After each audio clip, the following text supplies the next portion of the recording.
Il semble que nous devons commencer à produire ces systèmes de frappe. Et ensuite, en fonction de la situation réelle, prendre des décisions sur l'endroit où les placer, si cela est nécessaire, pour assurer notre sécurité. Nous sommes prêts à utiliser des armes, n'importe quelle arme, y compris les armes nucléaires que vous avez mentionnées.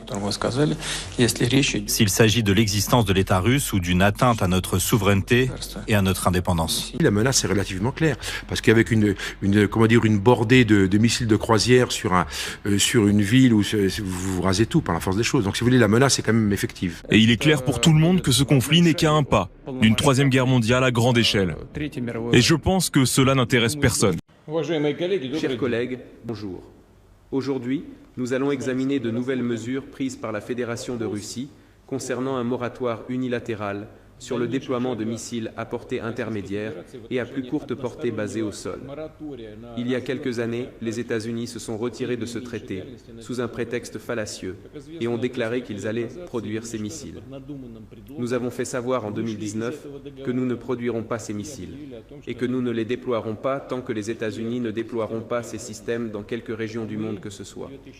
On sait bien aujourd'hui que non seulement les États-Unis produisent ces systèmes de missiles, mais qu'ils les ont déjà envoyés en Europe pour des exercices militaires, à savoir au Danemark. Tout récemment, il a été annoncé que ces missiles se trouvaient aux Philippines. On ne sait pas s'ils ont retiré ces missiles ou non. Quoi qu'il en soit, nous devons réagir et décider de la suite à donner. À l'évidence, il semble que nous devions commencer à produire ces systèmes de frappe et par la suite, en fonction des développements concrets de la situation, décider où les déployer, si cela s'avère nécessaire pour assurer notre sécurité. Ces propos de Poutine mettent en lumière une situation alarmante qui pourrait potentiellement exacerber les tensions internationales et conduire à un conflit mondial. La déclaration de Poutine, selon laquelle la Russie pourrait reprendre la production de missiles à courte et moyenne portée, autrefois interdits, souligne l'effritement des accords de désarmement qui ont contribué à maintenir la paix et la stabilité depuis la fin de la guerre froide. La fin du traité sur les forces nucléaires de portée intermédiaire, INF, en 2019, suite à des accusations mutuelles de non-respect entre Washington et Moscou, a laissé un vide réglementaire dangereux. La perspective de voir les deux superpuissances se lancer à nouveau dans une course aux armements nucléaires de portée intermédiaire crée un climat d'insécurité mondiale. En outre, les exercices militaires américains utilisant de tels missiles, mentionnés par Poutine, montrent une escalade des démonstrations de force, augmentant ainsi les risques de malentendus ou d'incidents qui pourraient dégénérer. Les propos de Poutine concernant la nécessité de produire ces missiles et de décider de leur déploiement stratégique renforcent l'idée que nous entrons dans une nouvelle ère de confrontation militaire potentielle.